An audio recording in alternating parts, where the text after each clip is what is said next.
Show works better when I have the mics up, doesn't it? Thad Brown, Rachel Liver here on Bills Campday Recap. We are getting ready for the Bills' last preseason game of the year. They take on the Tampa Bay Bucks on Saturday. Bills had 2 practices so far this week. Today, Wednesday the 20th, also one Tuesday the 19th. I was there Tuesday. You were there Wednesday. Yep. We will talk about both. We will talk about storylines from both. Keon Coleman, Cole Bishop, as has been popular throughout camp, no matter what day it is, it seems to not go away. Day, it seems. Well, for good reason. I mean, look, there are no games that count. So these are the things you talk about. And, you know, these are 2 highly rated draft picks from not this draft, but the one before. Guys that are going to be counted on for different reasons. So, you know, these are going to be the stories when you get into a camp, especially a camp where there's no quarterback battle. Yeah. We know who the offensive line is. The coach and the coordinators are not new. I mean, like the list of your normal boxes that are open for NFL storylines don't exist in Buffalo. So we will hyper-analyze the second round, wide receiver and safety. Let's start with Keon Coleman because he was the bigger story today. But, both of us, again, saw practice.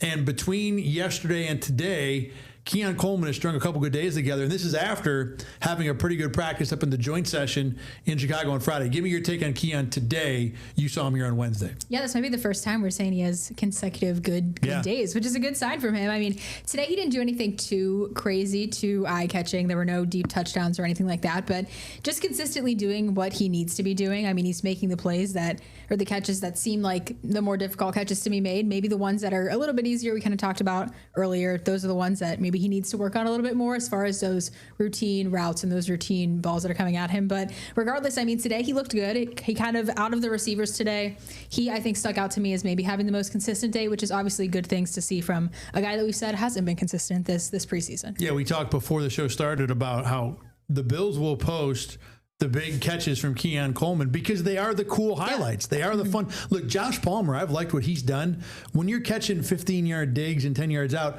that stuff ain't making the Twitter feed, But the stuff that Keon does with, the different jump balls and the back shoulder. Grabs, the back shoulder stuff. All that stuff does make the feed. Now, look, this is not to knock him.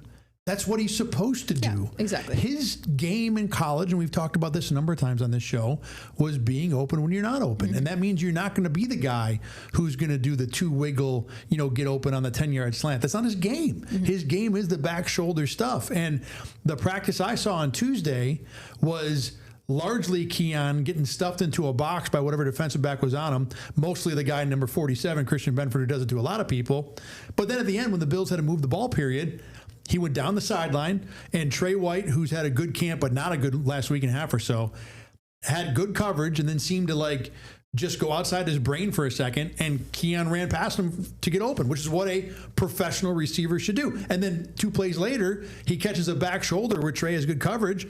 But again, this is what you think Keon Coleman should do. So this is again on top of what he did in Chicago. So I'm not going to sit here and say that there's a breakout incoming, but the fact that he is taking a few different practices now and putting good ones together, at least enough where there are notable plays together, while he's also having the plays where he just doesn't get open because that's not his game, I think people should be very encouraged about. This is the guy that the Bills want to see. I agree. I think it's a good sign that he's having back-to-back days, and we're sitting here saying, Keon's been consistent. And kind of to your point of saying, the breakout season is kind of the topic around Keon Coleman. That is because we are seeing those flashy plays, and I feel like Keon Coleman may be the flashiest, quote-unquote, receiver on the Bills. I mean, he's not the one that you're not going to rely on, I guess. Not rely on. You can't rely on Keon Coleman, but just more of a, when you want the big plays, I feel like Keon Coleman, that's what people think of. And so that is kind of why I see this narrative of a breakout season. Not saying he can't have a breakout season. I mean, what he's shown, I think the last week has been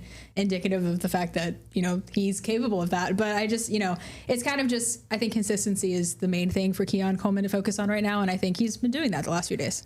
There are so many people who watch the NFL in stark shades of black and white. Either you're terrible or you're great. Either that officiating call was egregiously wrong or exactly right. And with Keon Coleman, the white is what everybody's talking about, the breakout season, and yet there's so many shades of gray. He might not have a breakout. He might just be solidly better. He might be effective in spots. I've talked a couple times on different shows about how him being good only in the red zone would be fine. I think would be fine with the Bills. So there's a lot of levels of what Keon could be. The other thing about Keon's performance today, or the Keon story today, is that there was lots of conversation around Keon by guys who do operate around Keon. Joe Brady and Deion Dawkins, some very interesting stuff about the Bills' second-year receiver. He's been so intentional about what he's working on. And I think if you give a guys a lot of different things to try working on, they're going to work on nothing. And we go out to practice, or, hey, we're working on these specific routes, and this is how you guys saw a good clip of it yesterday of, hey, we're trying to work these type of throws when the DB's in this type of position. It's not always going to be pretty, but we're working through it, and you can see him coming back and talking through it with Josh and the communication skills. Last year, he's a rookie, probably scared to death of the starting quarterback, right, of talking. Now he feels comfortable. He feels comfortable telling Josh if it was a bad throw. So he's on that level of that comfort level. But it is night and day, or a sunny day and a storm, if you want to put it in any way. Keon is not the same player from last year. So the league better get ready. You know, he is not the same guy. And as a teammate, I am so glad that he picked it up so early, because he is not the same player. And I'm just glad that Josh has him, as well as the Buffalo Bills, because Keon has showed up in every bit of where we needed him to show up at, from training camp to being on time to checking in to dinner to checking in to lunch to being available. You know, he's been a fully changed Keon. All right, we talked about this before we went on the air with those sound bites. And Deion Dawkins making an impassioned plea about how good Keon Coleman's going to be this year. Some of that's Deion being Deion. Some of that's a teammate doing what you want to do. But there is certainly substance there. And the thing that I heard in there that stuck out to me from Deion was being on time, being at dinner, being available. This isn't a guy who necessarily is going to be like an all-pro elite receiver. But what it sounds to me like is that Keon Coleman was kind of an immature rookie last year, and this year he's grown up. This year he's an adult. This year he's a professional. This year he handles his business.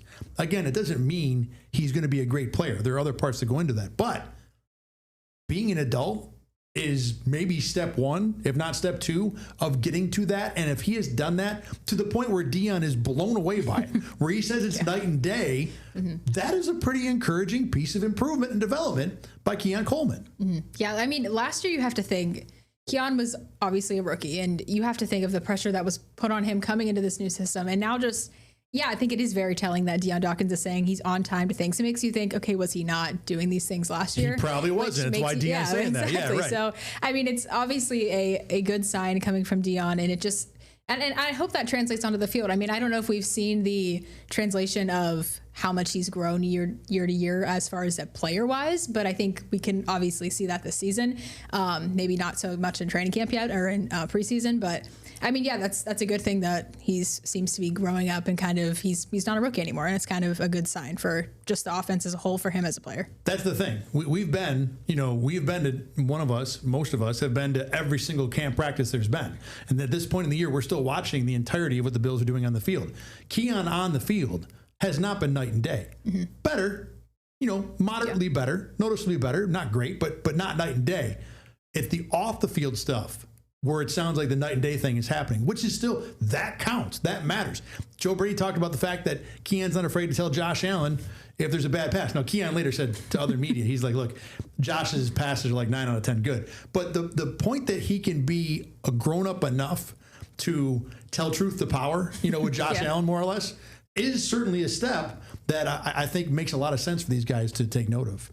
All right, let's move on to, real quick, other receivers who did well. Because you and I both noticed a couple of non-Keon guys who had notable performances the last couple of days. You can go first with that one. Yeah, we'll start with Elijah Moore. He today had a pretty good day today. I don't know if it's, we kind of were on him about his preseason performance and the lack of production he had there. So maybe his coaches were on him too. And he's lack of catching the ball. Yeah. Lack of catching the ball, lack of doing a lot of things really. But he did look really good today. He had maybe it might have been the play of practice in the red zone. He had a touchdown. I honestly don't know who the defender was on him, but he kind of juked him out a little bit, cut back inside, and everyone went crazy. So that kind of was the highlight of the offense, at least in the red zone and for Elijah Moore. But he looked good today, and I would like to think maybe this preseason game against the Bears was maybe a little bit of a wake-up call of I need to, get some things together, because there's some receivers that are in front of me, and I'm a guy that's been in the NFL for a few years, and I need to figure it out how I can make a difference for this team. And today it kind of looked like maybe he did, have a little fire under him, if that was maybe the conversation that was had. He had a couple of good catches also in the Tuesday practice, and there is no doubt that Elijah Moore is on the bubble to make this team. I think he's probably leaning on the good side, but there is work that he needs to accomplish to lock up that roster spot. And it sounds like, between today and yesterday, he's had some progress in that direction. Speaking of progress, the other guy that we want to talk about, Curtis Samuel, first of all, it's progress that he's just on the field. That's a big deal. He had his first team drill work on Tuesday and looked pretty good. Had a leaping catch from Shane Buechele in the middle of practice that I saw, and also had a tunnel screen that, you can never tell how long these plays would have actually gone. But he looked fast. He looked electric. And he talked later about how, look, I've been in this league for a while. I'm not going to get behind. He kind of joked that, like, what am I going to do? Go to school? I got nothing else to do. I'm going to keep up with the offense. So it's not like, where we talk about a Cole Bishop or a Max Harrison missing camp where you could fall way behind. A veteran like Samuel should be able to keep up. And the more weapons the Bills have, obviously the better off they're going to be. When you're doing everybody eats, the more everybody's you have, the better off you're going to be. So to have those two guys have a couple good days, again, another piece that you think, maybe this offense will be just as good as it was last year. Not that we have been sitting here saying, well, better watch out, the Bills' offense might not be good. But again, seeing the pieces make plays is a good thing.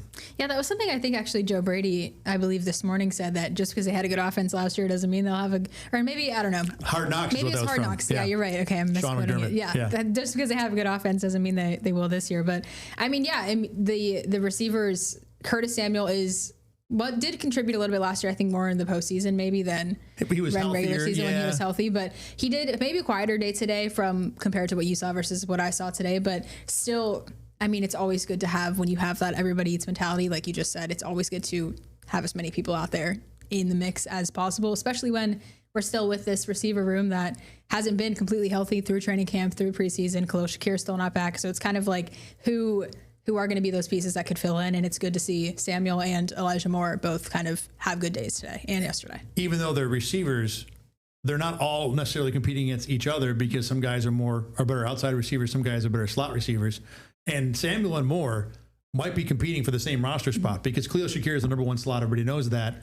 After that, do you hold on to the big contract guy in Curtis Samuel, or has Elijah Moore done enough to supplant him? Or can you find a way to keep both? And the thing is, a fifth or sixth receiver is probably a special teams guy. So if Elijah Moore or Curtis Samuel are not playing special teams, and I virtually guarantee you Samuel won't, I don't think Moore does much either, it's going to be hard for them to hang on as a guy who's only a receiver that far down the depth chart. So you're probably looking at one guy or the other making the team. Samuel, because of the contract, I think is the one that certainly has the advantage. I agree. Let's go to the other side of the ball. Defense was the big story on Tuesday.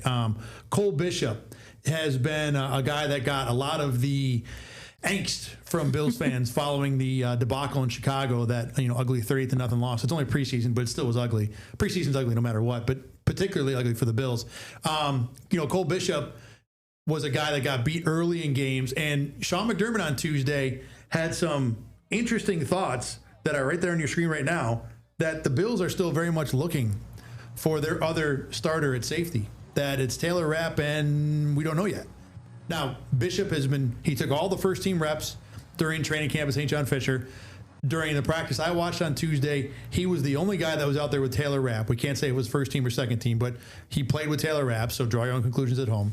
So Bishop has been the guy the Bills certainly seem like they want to be the number one corner, and all the things that, in terms of draft assets and what's been said about him, make sense there, but he just hasn't played at that level yet. And Rachel, part of the problem for him has been just not being on the field to, learn and do all the things the Bills want to see. Yeah, he just hasn't been healthy, and that's been a big reason why he hasn't been up to speed, especially in the preseason game. That was kind of one of his first glimpses at real game speed in a long time. And so, we can put the blame on him for, he didn't play it as they would expect and as he would want a starter to play. But at the same time, I feel like it's fair to give him maybe a little bit more grace, but also we're running out of time. As Sean McDermott said, there's not a lot of time to figure this out. And I don't think they're completely taking Cole Bishop out of this conversation from, being a starter, but it certainly seems that the confidence is kind of knocked down a few notches from that preseason performance. And I think as he gets healthy, we'll see more of what he's capable of. And the Bills do believe that he can be a starter. I mean, he was listed on the unofficial depth chart, but I mean, still, it's kind of where do they go from now? Because there's no one locked into that spot. Sometimes too, with a guy, especially at that level, that becomes a kick you in the butt kind of move, or comment that like, yeah, he's seen that he's likely going to be the starter because he's the only one who's ever out there with the starters. But he's not playing at that level, and you got to remind him that, hey, if you don't perform the way we need you to perform, we're going to move on and do something else, even if it really isn't much logic to it, because bringing in another safety at this point, I don't know if the Bills have the cap. You can always find money on the cap, but there are always penalties you pay for that. I don't know if that's worth it from that point of view. Secondarily, if you bring someone else in, then Cole Bishop now becomes a back burner issue. That doesn't make much sense. You're basically taking a second round pick and wasting it for 2 years. So there's a lot of reason why Cole Bishop's probably going to be the safety no matter what. But it seemed clear that Sean McDermott felt like a shakeup was needed. And, if you don't believe me, that's what Sean McDermott said about Cole Bishop, well, then here you go. Or not.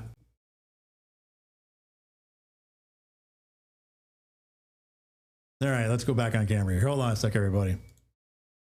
All right, we'll get to the Cole Bishop thing in a minute here. Our bad. Real quick, let's move on to a couple other topics here, and we'll get back to Cole Bishop a little later on. Joey Bosa was a guy that got talked about a lot today. And Bosa, through 3 weeks, 4 weeks of camp, whatever it's been, has been someone who's been healthy. Yay. He's been on the field. So that is the number one job. And Bobby Babich talked about that today, that Bosa being functional is step one for a guy. He's missed 23 games in the last 3 years. But not only that, Rachel, I've been impressed with how much he's played. He's been on the field for rundowns. He hasn't played every practice. The Bills have managed him. He didn't practice on Wednesday at all. But when he's out there, it's not just, okay, third and long, go out there and otherwise, take your helmet off and have a coffee or something. He's out there playing against the run. He's trying to, he's been an every down guy. And the amount of usage he's had, I've been pretty impressed with. Yeah, I'd say they're still getting him integrated in the system. Even after week 1 preseason game, he was kind of saying, I'm still getting used to this. I'm still getting in with this new defense. And he feels like he's getting better at it. So I would say that's probably a large reason for why we're seeing so much of him, because he doesn't seem like he's 100% comfortable with where he's at with the defense. But I mean, today he was on vet rest, so I didn't really get to see him in action today. But from what we've seen, he seems like a guy that people were excited about this offseason to bring in, and he seems like he might live up to the hype as one of those people, those free agents that were these big signings and additions in this offseason. Again, the big thing with Joey Bosa is staying healthy. Mm-hmm. Just be out there. I don't know if he still has the same level that made him an elite all-pro. Mm-hmm. But if he's just Greg Rousseau, and the Bills have 2 of those going in the playoffs, they will take that. Even if I think the ceiling and the hope for Joey Bosa is a lot more. Again, though, the bottom line is have the guy on the field. He hasn't played. He played 14 games last year, and that felt like a miracle in terms of health-wise. If the Bills can get 10 to 15 games out of Joey Bosa, including games in January, then I think that'll be the win. All right, we're going to take a break. Try and solve some technical snafus here on the show. When we come back, hopefully have that sound with the Bills talking about Cole Bishop. Also, Rachel talked with the punter, Brad Robbins. Fascinating story. Fascinating guy. We will have that for you when Bills Campday Recap returns right after this.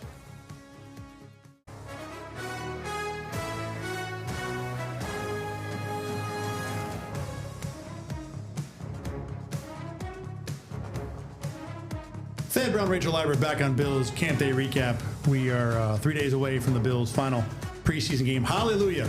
Always a good time to get rid of those things. Larry, let's pay off the tease we had here with the Cole Bishop discussion and the soundbite with him from Tuesday, both with Sean McDermott and Taylor Rapp talking about where Cole Bishop is at. I think we're looking for that other safety to play alongside of T-Rapp. There's been really good moments for all those guys back there, young and some of the more veteran guys that are back there and have played for us. But I think we're still looking to find who is it going to be, right? And how consistent can they become, and how quickly can they grow if they're a younger player? Just, control what I can control every day we go out there, trying to do my best to add value to the team and, just do what I can. How do you feel right now physically? Good. Getting back in shape. Obviously missed a lot of time, so just trying to get back in shape, get my feet back underneath me, but it feels good to be out there. Any position that you miss time, it's tough, especially in training camp, especially when you're kind of, you're getting your first reps of, being a starter and stuff like that. So we've been trying to do everything we can behind the scenes, and we've been working a lot. So, I feel good about him. He has shown to this point that the ability, the skill level can be there. We're just not there yet.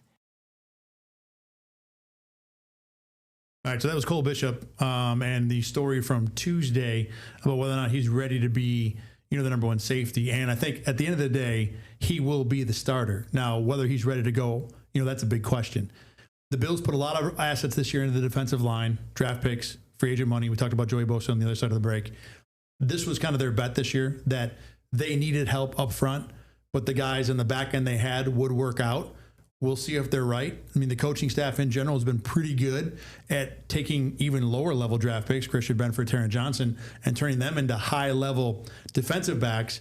They've got to do the same work with Cole Bishop. And with him missing big chunks of two camps, it's really kind of put him behind where most second-year players would be in the last week of their second camp.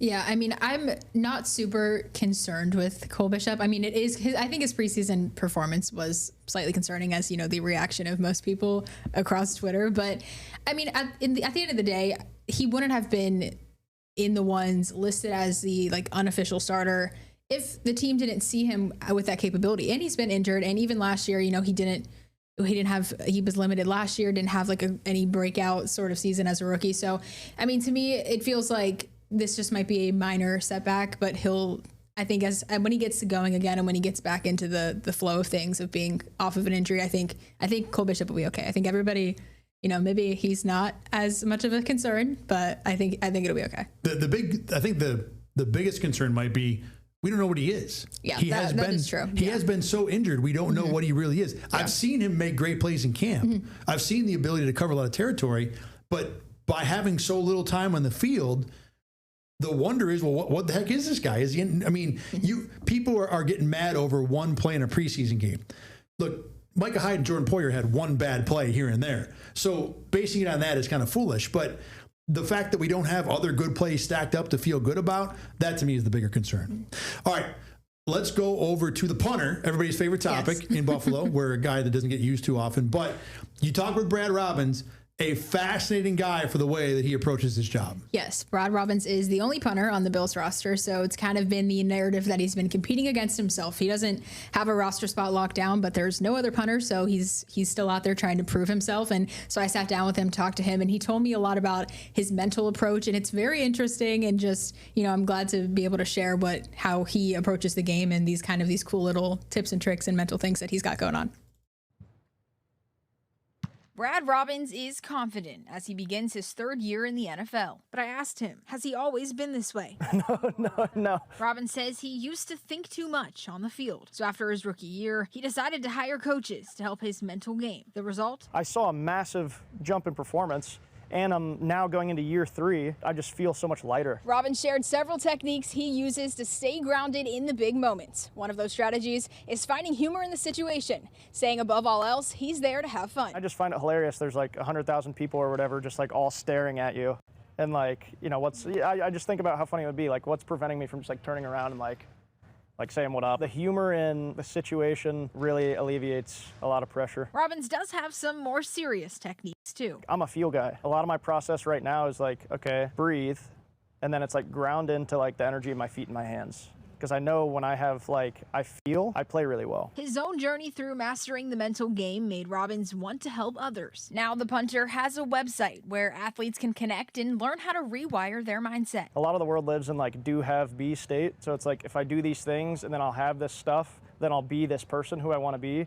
And that's not the way it works. It's really, if I decide to be this person and then I'll do do the things and then I'll have whatever I want to have. One thing Robbins has is the ability to perform under pressure. Something not because of exercising in the weight room, but rather what he calls the mental gym. Reporting in Orchard Park, Rachel Liebert, News 8.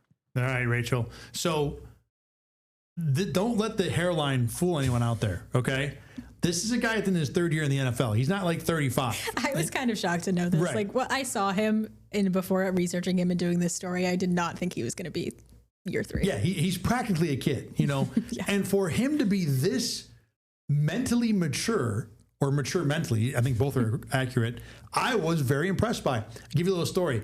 During the Giants preseason game, Cade Davis, the now released kicker, who was filling in for Tyler Bass, hit a kickoff that landed about this far from the sideline, this far, and bounced back on the field. Like it was a bad kickoff because that ball 9 times out of 10 goes out of bounds and the team will get the ball to 40.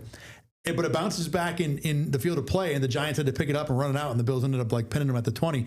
And I was standing next to the kickers, and Brad Robbins looks at me and goes, "Just like we drew it up, everybody." And, you know, it's a preseason game, everybody's loose to begin with. But you got a good example of the fact that, like, he's trying to have fun out there and make it fun because it helps him out. Yeah, that was the main thing he told me, like, probably actually 10 times was, I'm just trying to have fun. Like, this is what I've dreamed of doing my whole life, and I just want to make it fun. And I talked to him for probably 20 minutes just about all of these different mental things. Half of that story, I mean, there's so many more things that he told me of just the process he goes through and just different things he's picked up along the years of figuring out what mentally works for him. It was just a fascinating story. I feel like we could talk about this for like 20 more minutes if we wanted to, but yeah, very cool. And now, even actually after that, we were talking about after the Bears performance that he had pretty good against the Bears. Mm-hmm. So now it seems like he's more on the side of being locked down on the roster. So we'll see if his mental game helps him get there. He wasn't very good as a rookie. That was his only season as a punter with the Bengals. Didn't punt at all last year. And then this year he's trying to earn a job with the Bills, of course, being the holder is almost more important. So still a ways to go before he's locked in,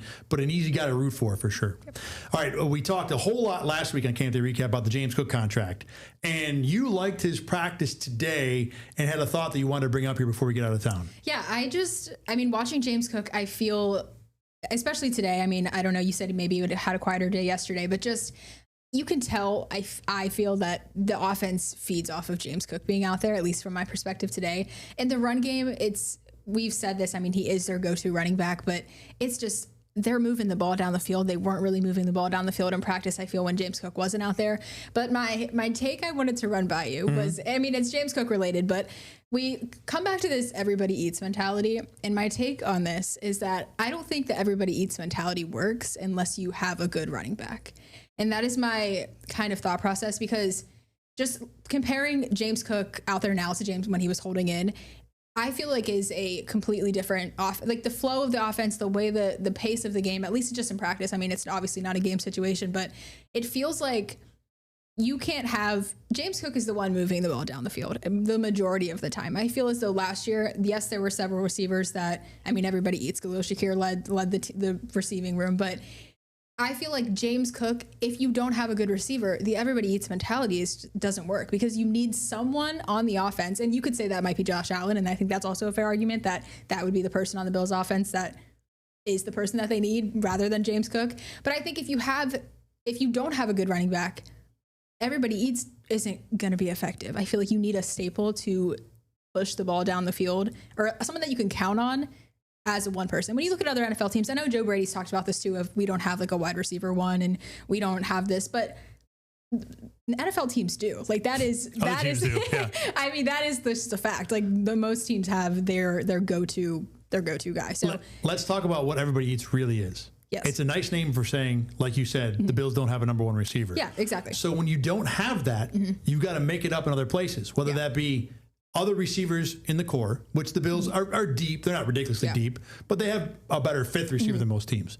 But how the Bills make it up is having an incredible quarterback, a ridiculous quarterback, a really, really good offensive line, and now a pretty darn good running back. And when you have those things, you can cover for the fact that everybody has to eat on your team. And that's the thing.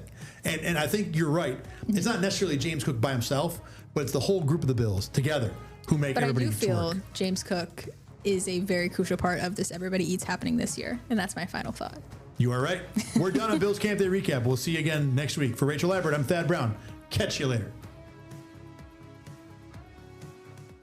Get the Rochester First streaming app today for everything you love from News 8 on demand. Plus exclusive shows you won't see anywhere else. Search ROC and download for free on Roku, Amazon Fire, and Apple TV.